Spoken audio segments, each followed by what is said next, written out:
Student, आज हम लोग forest and wild life resources chapter cover करेंगे।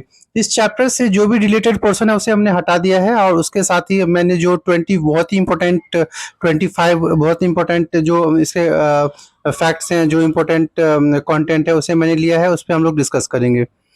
Forest are valuable renewable natural resources. जो फॉरेस्ट है वो क्या है? वैल्यूएबल रिन्यूएबल नेचुरल रिसोर्सेज है।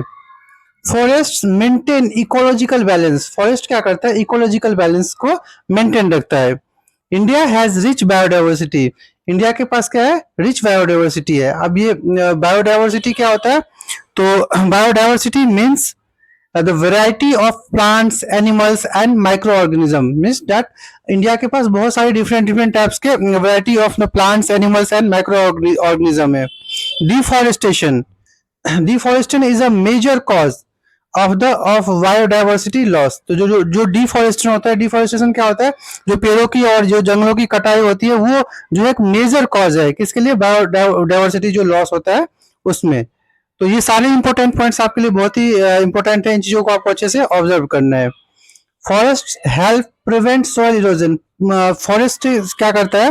वो हेल्प करता है सॉइल इरोजन में। सॉइल इरोजन कैसे होता है? जैसे कि जो सॉइल का जो अपर लेयर होता है वो जैसे मूव हो जाता है, या फिर जैसे पानी के साथ में या बाढ़ आया तो पानी के साथ में क्या होता है? वो मिट्टी बह जाता है, एक जगह से दूसरी जगह आगे बढ़ जाता है। तो वो क्या करता है? फॉरेस्ट में जो पेड़ रहते हैं वो जो पेड़ के जो रूट्स रहते हैं वो क्या कर रखा होता है?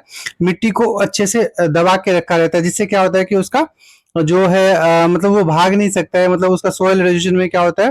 हेल्पफुल होता है, मतलब वो सॉइल इरोजन को प्रिवेंट करता है, रोकता है। Next, forest regulate the water cycle and rainfall. Forest से ही क्या होता है कि रेगुलेट होता है कि वाटर साइकिल जो हमें रेन होता है और रेनफॉल जो होता है वो फॉरेस्ट से ही होता है generally. Forest absorb the carbon dioxide. जो फॉरेस्ट होती है वो क्या करती है? कार्बन डाइऑक्साइड को एब्जॉर्ब करती है। जब हम लोग ऑक्सीजन लेते हैं उसके बाद हम लोग क्या छोड़ते हैं? Carbon dioxide. वो कार्बन डाइऑक्साइड जो है फॉरेस्ट में जो प्लांट्स होते हैं वो लेते हैं और हमें वो ऑक्सीजन देते हैं, एंड रिलीज ऑक्सीजन। तो वो हमें रिलीज करके ऑक्सीजन देते हैं। Wild life is an important part of the ecosystem. जो वाइल्ड लाइफ है वो जो है इकोसिस्टम का बहुत ही इंपॉर्टेंट पार्ट है।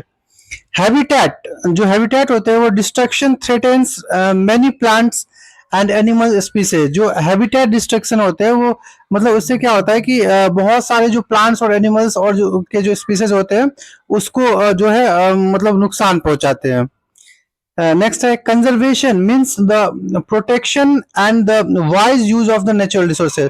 कंजर्व, जैसे हम कोई भी चीज कंजर्व करते हैं उसका मतलब क्या होता है कि हम किस तरह से वाइजली उन चीजों को अच्छे से यूज करते हैं और उनको अच्छे से प्रोटेक्ट करते हैं, तो ये कंजर्वेशन कहलाता है। नेक्स्ट पॉइंट है हमारा protected areas. Protected areas help conserve biodiversity. जो प्रोटेक्टेड एरियाज होते हैं वो बायोडाइवर्सिटी को क्या करते हैं? कंजर्व करते हैं।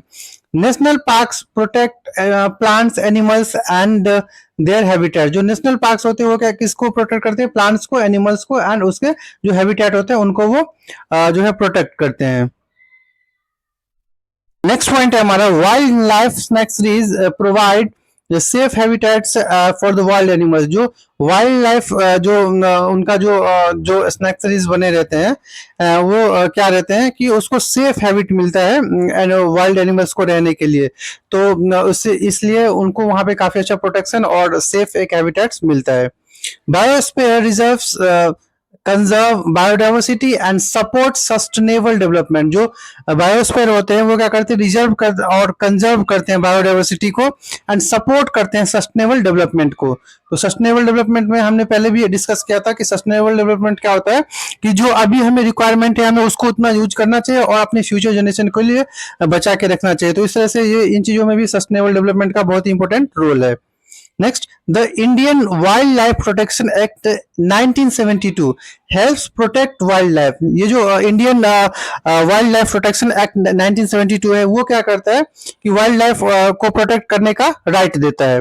नेक्स्ट पॉइंट है हमारा afforestation means planting trees in barren areas. अब जो एफॉरेस्टेशन है उसका मतलब क्या हुआ, जो बैरन एरियाज क्या होता है, जो बंजर जगह होते हैं वहां पे क्या करते हैं कि प्लांटिंग मतलब हमें पेड़ वहां पे लगाए जाते हैं। तो afforestation means planting trees in barren area, तो बहुत सारे प्लांट्स को बैरन एरिया में लगाना एफॉरेस्टेशन कहलाता है।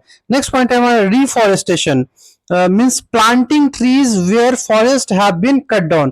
अब जैसे क्या होता है कि जो फॉरेस्ट होते हैं उस फॉरेस्ट में क्या होता है, कभी कभी कोई पेड़ सूख जाता है या फिर बहुत ही ज्यादा गिर जाता है, तो वहां से पेड़ को काट लिए जाते हैं। तो वहां पे रिफॉरेस्टेशन मीन्स दैट वहां पे जिस जगह से वो कटा है उसके पास ही एक और प्लांट को लगा दिया जाता है, जिससे कि उसका वो जो है मेकअप हो जाता है, वो जो पोर्शन रहता है, तो इसे हम रिफॉरेस्टेशन कहते हैं।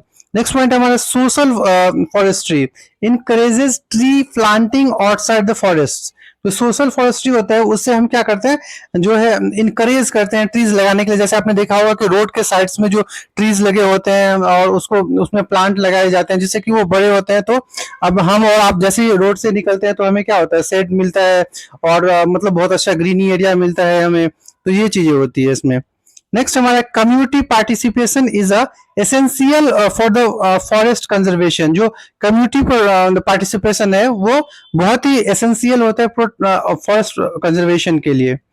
नेक्स्ट पॉइंट हमारा sustainable use of forest ensures resources for the future generation. जो सस्टेनेबल जो यूज है फॉरेस्ट का, जो मैंने अभी बताया था आपको, जो सस्टेनेबल डेवलपमेंट वाला, जो सस्टेनेबल यूज ऑफ फॉरेस्ट मतलब क्या, जो फॉरेस्ट में जो ट्रीज है और ये जो प्लांट्स है हमको जो रिक्वायरमेंट है हम उसको यूज करते हैं, बट हमें उसको फ्यूचर जनरेशन के लिए भी बचा के रखना चाहिए। नहीं कि अंधाधुन हमने क्या किया, वहां पे जाके पेड़ों की कटाई कर दी और फिर हमने अपने फ्यूचर जनरेशन के बारे में नहीं सोचा। तो ये इस तरह से sustainable use of the forest उसमें ही फ्यूचर जनरेशन में आता है। तो sustainable use of the forest आपको अब समझ में आ गया होगा I think. Next, forest provide timber, fuel wood, fodder and medical plant. जो फॉरेस्ट हमें क्या क्या प्रोवाइड करती है, टिम्बर प्रोवाइड करती है, फ्यूल वुड प्रोवाइड करती है, फॉडर और मेडिकल प्लांट्स हमें प्रोवाइड करवाती है। नेक्स्ट है over exploitation of forest harm the environment. जो ओवर एक्सप्लोटेशन जो होते हैं तो वो of the forest harm the environment. जो ज्यादातर ओवर एक्सप्लोटेशन होते हैं फॉरेस्ट का, वो इन्वायरमेंट के लिए क्या करते हैं, इन्वायरमेंट को डैमेज करते हैं। तो इस तरह से हमें उनको सेव करना चाहिए। Forest conservation helps reduce the climate change impact. जो फॉरेस्ट कंजर्वेशन होता है उसे वो हमारा क्या करता है, क्लाइमेट चेंज में भी इम्पैक्ट होता है। अभी आजकल आप लोग देख रहे होंगे कि जो बहुत सारे और भी ट्रीज और प्लांट्स को लगाया जाता है जिससे कि क्या किया जा सके, क्लाइमेट को मेंटेन किया जा सके। तो ये फॉरेस्ट जो कंजर्वेशन होता है वो रिड्यूस करता है क्लाइमेट चेंज को। नेक्स्ट है हमारा protecting forest and wild life is the responsibility of every citizen. अब ये बहुत ही इंपॉर्टेंट पॉइंट है कि जो फॉरेस्ट है और वाइल्ड लाइफ है ये सभी लोगों की रिस्पॉन्सिबिलिटी होना चाहिए कि इनको मतलब प्रोटेक्ट किया जाए, इनका हेल्प किया जाए और इस तरह से उनकी जो है प्रोटेक्शन की जाए। तो इस तरह से इसमें जो टोटल 25 इंपॉर्टेंट पॉइंट्स है उसे हमने कवर कर लिया है। वैसे तो पहले ये चैप्टर बहुत ही ज्यादा लेंथी था, बट जो सीबीएसई के अकॉर्डिंग जो डिलीट कर दिया गया है वो पोर्शन, उसके बाद से इसमें जो वेरी इंपॉर्टेंट 25 इंपॉर्टेंट पॉइंट्स है उसे मैंने यहाँ पे ले लिया है। आई होप दैट आप इसको अगर आप अच्छे से समझोगे एक बार, दो बार, तीन बार, तो आपको जो आंसर राइटिंग में यहाँ से तो हेल्प मिलेगा, फिर एमसीक्यू और बहुत सारे इंपॉर्टेंट पॉइंट्स इसमें कवर हो गया है। तो अच्छे से आप रिवीजन रखिए। मिलते हैं फिर एक नेक्स्ट वीडियो में।